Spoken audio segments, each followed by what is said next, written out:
Tonight we have some new details in the shooting death of a woman outside a Fulton County school. 34-year-old Eboni Anderson was killed outside Palmetto Elementary School yesterday. Atlanta News First Tracy Amick-Pierre is live at the Fulton County Jail. And Tracy, you were... Let me ask you something.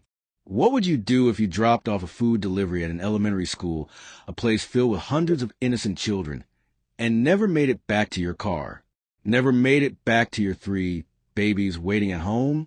That is exactly what happened to Eboni Anderson on the morning of February 11th, 2026.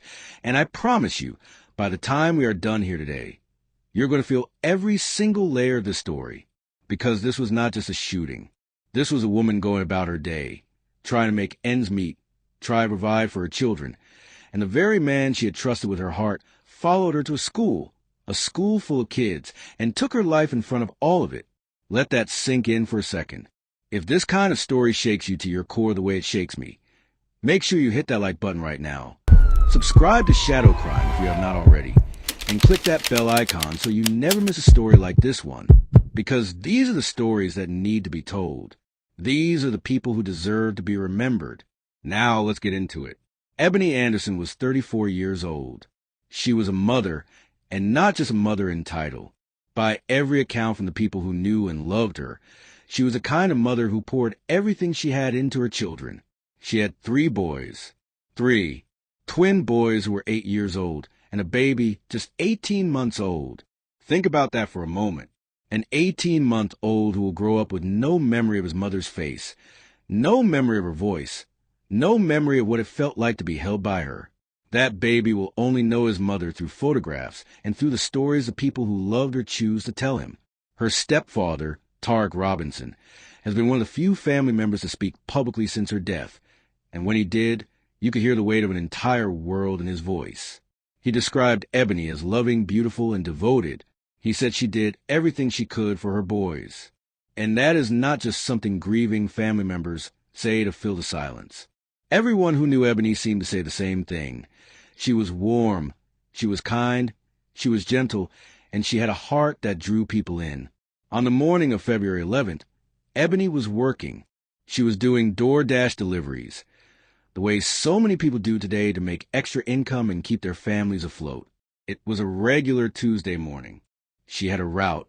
She had deliveries to make, and one of those deliveries brought her to Palmetto Elementary School in Palmetto, Georgia, a small community in Fulton County.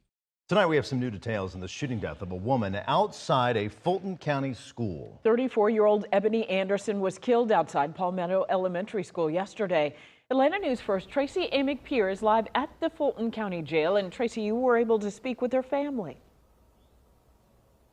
That's right, and Anderson's family tells me she was an artist, a mother, and a food delivery driver. And she was on a food delivery run when she was killed. You know, she was a great daughter, very, very beautiful, nice and kind to everyone, and just sad day. One day after Eboni Anderson was killed in a shooting outside Palmetto Elementary School, her stepfather, Tarek Robinson, tells me the Shiloh High School graduate loved art and had a t-shirt company. She was also a mother to 8-year-old twin boys and an 18-month-old son. I mean, she was a great mother. She loved the boys.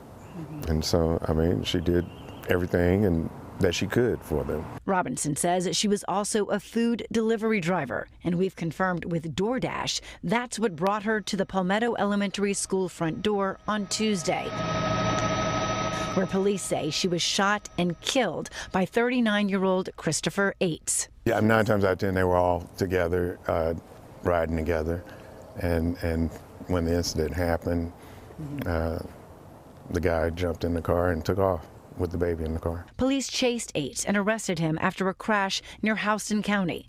Thankfully, Anderson's toddler, who was in the back seat, was safe. But he's okay. I went to, go pick him up from the county that he was in. So I got him and retrieved him last night. Robinson says their family is devastated by Eboni's loss. Did you see any red flags? I just knew he wasn't trying to go anywhere in life. He was more or less looking for someone to save him.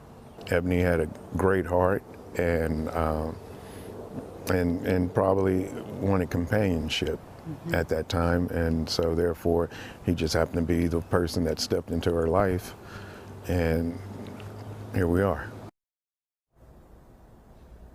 Ates is expected to be transported here to Fulton County to face charges in Anderson's death. Now, her family tells me they have created a GoFundMe to help lay her to rest. If you'd like to support that, you can find that link on our website. In Fulton County, reporting live, I'm Tracy A. McPeer, Atlanta News First. Now here's where I need you to really stay with me, because this is where the story shifts from heartbreaking to absolutely chilling. Palmetto Elementary is not some large urban campus where strangers blend into background.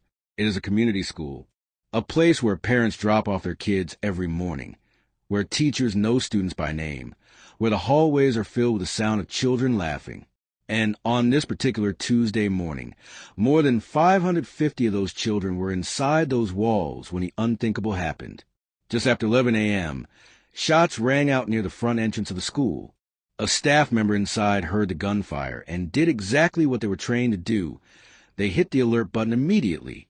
Within moments, Palmetto Elementary was on a hard lockdown.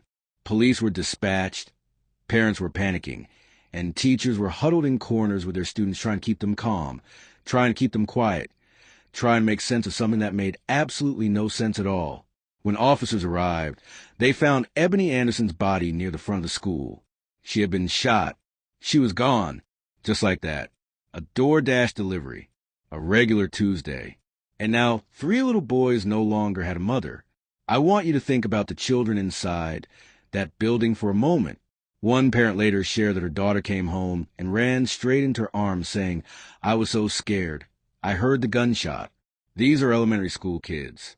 Some of them probably did not even fully understand what was happening, but they heard it, and that sound is going to stay with some of them for a very long time. The 550-plus students were evacuated to nearby Bear Creek Middle School before being dismissed for the day.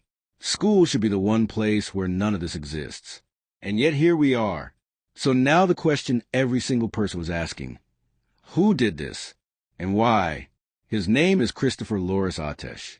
He was 39 years old at the time of the shooting. And here's what you need to know about Christopher Atesh before we go any further. This was not a man with a clean record who snapped one day out of nowhere. This was a man with a violent history that stretched back 2 decades. According to the Georgia Department of Corrections, Atesh had already served a 10-year prison sentence following a 2006 armed robbery conviction in Houston County. 10 years behind bars for armed robbery. And when he got out, somewhere along the way, he entered Eboni Anderson's life. Friends confirmed that Eboni and Atesh had been in a relationship. Investigators have described the shooting as stemming from a domestic dispute that spilled directly onto school grounds. So this was personal. This was intimate. This was the kind of violence that hides behind closed doors until one day it does not hide anymore. Tonight, we're learning more about the lengthy criminal history of a suspect accused of shooting and killing a young mother outside of a Fulton County elementary school. Atlanta News First anchor Victor Williams is live in Fulton County. Victor, her family's still trying to process all this information. Yeah, well, and Carly, absolutely. As you guys can imagine, it's a lot on them, and they've got a long way to go in terms of just healing. But if you take a look into this man's background, there's a chance that red flags could have been there all along. She was a loving daughter. Beautiful. Always.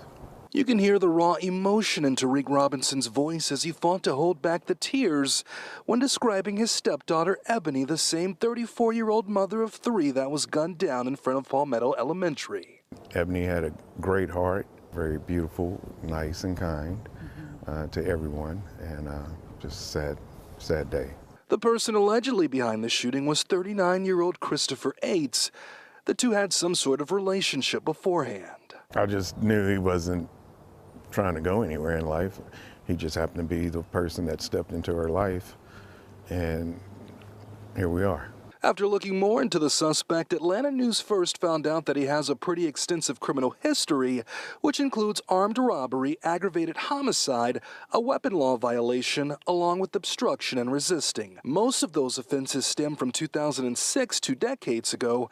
Fast forward to now, when investigators say it was a domestic situation that led to Eboni's death, allegedly at the hands of 8. During that time, Palmetto Elementary went into a hard lockdown. As a result, all students had to be relocated to Bear Creek Middle School. 8 allegedly led authorities on a police chase in Middle Georgia, where he was ultimately arrested.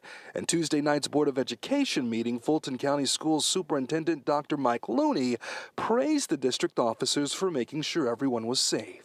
I am very, very grateful for our Chief of Police, Mark Saborski, who's in the audience tonight. Eboni now leaves behind a pair of 8-year-old twins who now have to grow up without parents, along with another infant. She has an 18-month, 1-year-old who happened to be in the car during the chase. And right now we're told that that child is okay and is now with family members. In the meantime, we know that 8 is supposed to be extradited and brought here to Fulton County to be arraigned on charges. For now, we are live tonight. Victor Williams, Atlanta News First.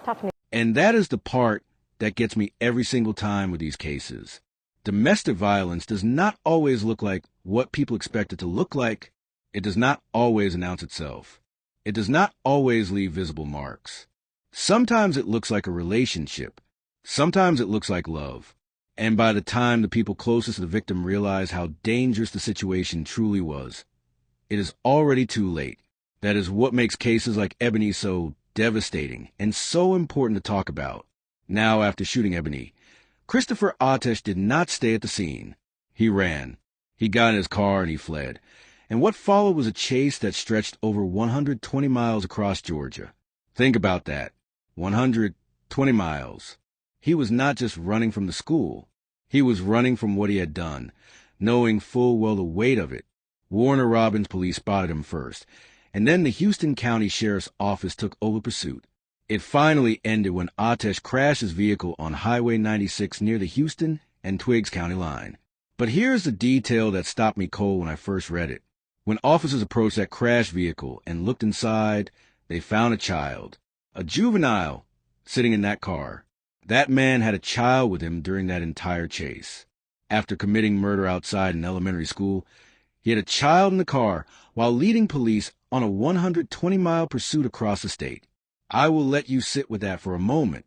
Atesh was taken into custody and booked in Houston County on charges of second-degree cruelty to children, fleeing or attempting to elude a police officer, and reckless driving. But those are just the initial charges. Fulton County Police have been working to finalize additional warrants, and murder charges are currently being prepared.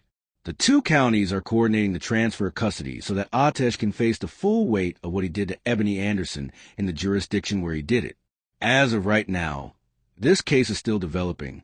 The murder charges have not yet been formally filed at the time of this script, but law enforcement has made it very clear that they are coming, and the family is waiting. Those 3 little boys are waiting. That 18-month-old baby, who will never remember his mother's face, is waiting.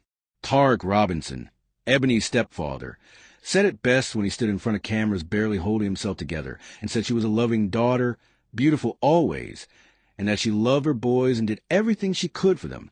A GoFundMe has been set up to help the family cover funeral expenses. Because on top of the grief, on top of the loss, this family now has to figure out how to bury their daughter and their mother. So I want to leave you with this today, and I really want you to think about it. How many women right now are in situations just like Eboni's, quietly navigating something dangerous that the people around them do not fully see? How many children are growing up watching unhealthy relationship dynamics and being told that is just how love works? And what does it say about our systems, our communities, our society, that a man with a 10-year armed robbery conviction was able to walk free, enter someone's life, and then take that life outside a school full of children without anyone stopping it before it reached that point? These are not comfortable questions, but they are necessary ones. Because Eboni Anderson was not just a headline. She was a mother, a daughter, a woman who was simply trying to get through a Tuesday, and she deserved so much better than what she got. If this story moved you, if it made you think, if it made you feel something, please give this video a like, drop a comment below, and let me know your thoughts on this case. Share it so more people know Eboni's name. And if you're not already part of the Shadow Crime family, Subscribe and hit that bell icon right now. We cover the cases that matter, the stories that deserve to be heard, and the people who should never be forgotten. I will see you in the next one.